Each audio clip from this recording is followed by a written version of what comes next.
Mula sa aklat ng Deuteronomio, Kabanata 4. Ngayon, O Israel, pakinggan ninyong mabuti at sundin ang tuntuning itinuturo ko sa inyo, upang mabuhay kayo ng matagal at mapasa inyo ang lupaing ibinigay sa inyo ni Yahweh na inyong Diyos. Huwag ninyo itong daragdagan ni babawasan. Sundin ninyo ang mga utos na ibinigay ko sa inyo mula kay Yahweh. Nakita ninyo ang ginawa ni Yahweh sa Baal Peor. Nilipol niya ang lahat ng sumamba kay Baal. Ngunit kayong nananatiling tapat kay Yahweh na inyong Diyos ay buhay pa hanggang ngayon. Ngayon nga'y itinuturo ko sa inyo ang mga batas at tuntunin na ito, gaya ng ipinag-utos sa akin ni Yahweh na ating Diyos.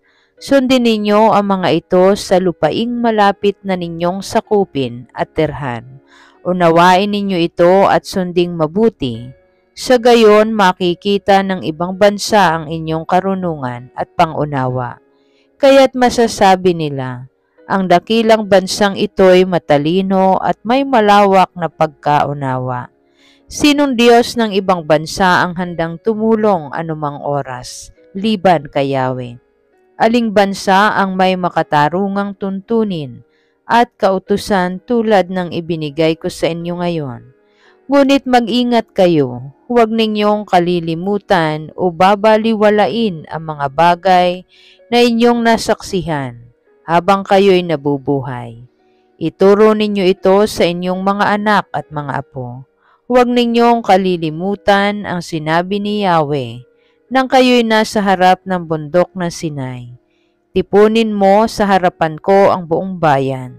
Ituturo ko sa kanila ang aking mga utos upang magkaroon sila ng takot sa akin habang sila'y nabubuhay.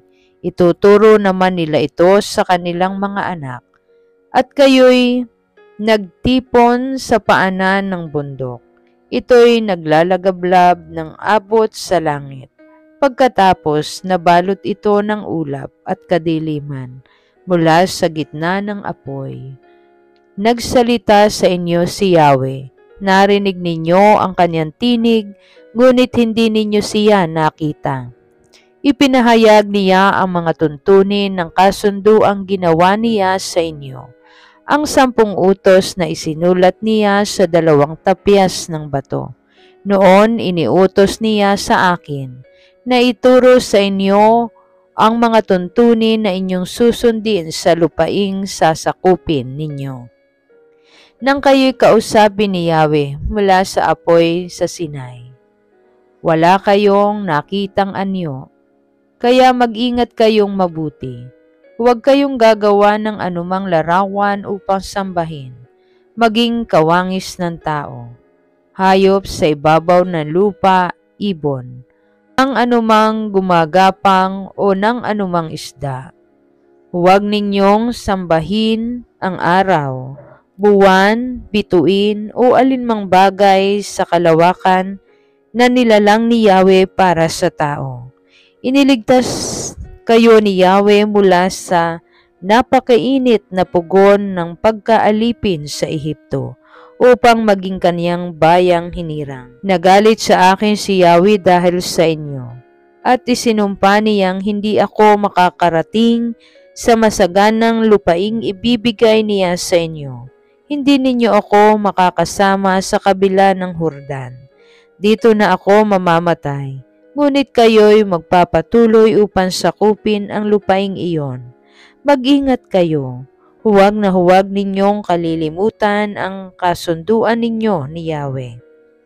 Huwag kayong gagawa ng anumang larawan upang sambahin, gaya ng ipinagbawal niya sa inyo, sapagkat si Yahweh na inyong Diyos ay tulad ng naglalagablab na apoy at siya ay mapanibughuing Diyos.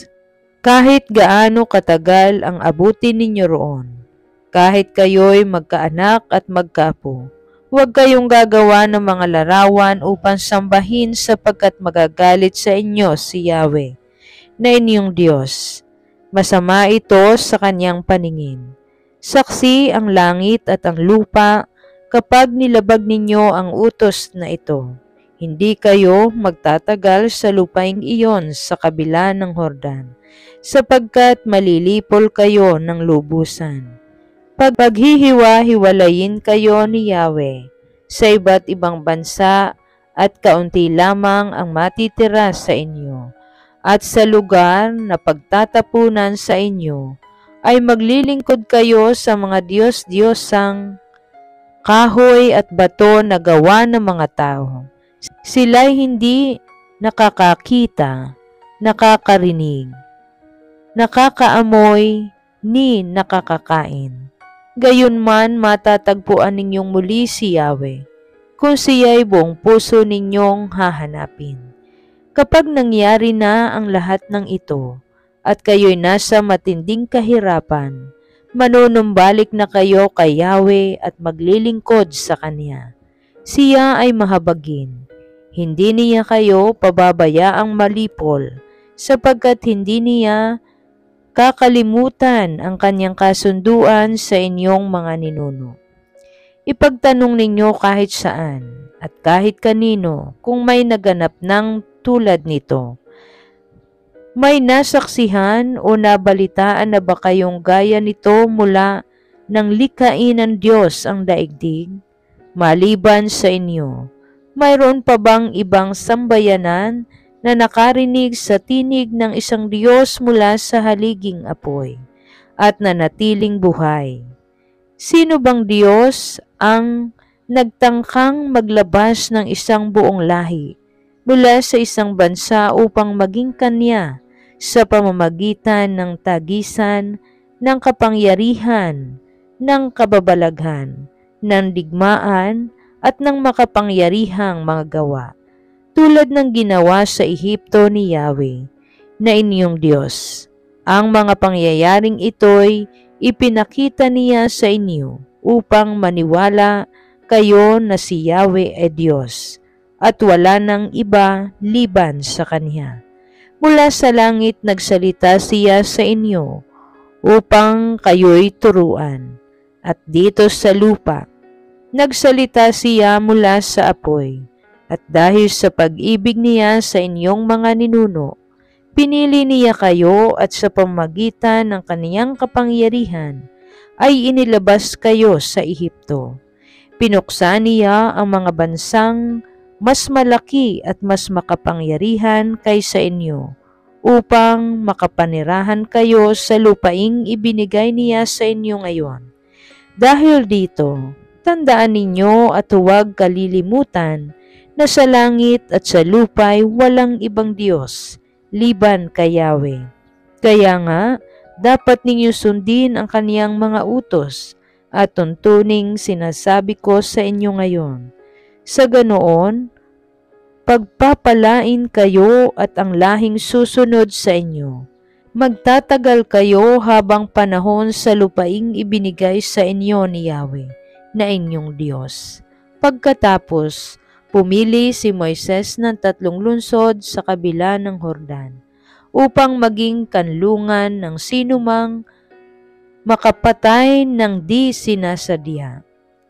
Kapag ito'y nakapasok sa alinman sa mga lungsod na iyon, ligtas na ito sa paghihiganti ng mga kamag-anak ng namatay. Ito ang mga lungsod na ibinukod niya: ang Beser sa mataas na kapatagan sa ilang para sa lipi ni Ruben, ang Ramot sa Gilead para sa lipi ni Gad, at ang Golan sa Bashan para sa lipi ni Manases. Ito ang kautusang ibinigay ni Moises sa mga Israelita. Mga batas at tuntuning ipinahayag niya na sila'y lumabas sa Ehipto. Sila noon ay nasa silangan ng Hordan sa libis ng Bet-peor, sakop ni Haring Sihon na mga Amoreo. Si Haring Sihon ay nagapinga ni na Moises na sila'y umalis sa Ehipto. Sinakop nila ang lupain nito, pati ang lupain ni Haring Og. Ang dalawang haring ito ng mga Amoreo ang sumakop sa silangang bahagi ng Ilog Hordan. Ang lupaing nasakop nila noon ay mula sa Aroer, sa tabi ng Ilog Arnon, hanggang bundok ng Sion o Hermon. Sakop din ang buong Araba sa silangan ng Hordan, hanggang sa baybayin ng dagat na patay sa paanan ng bundok ng Pisga.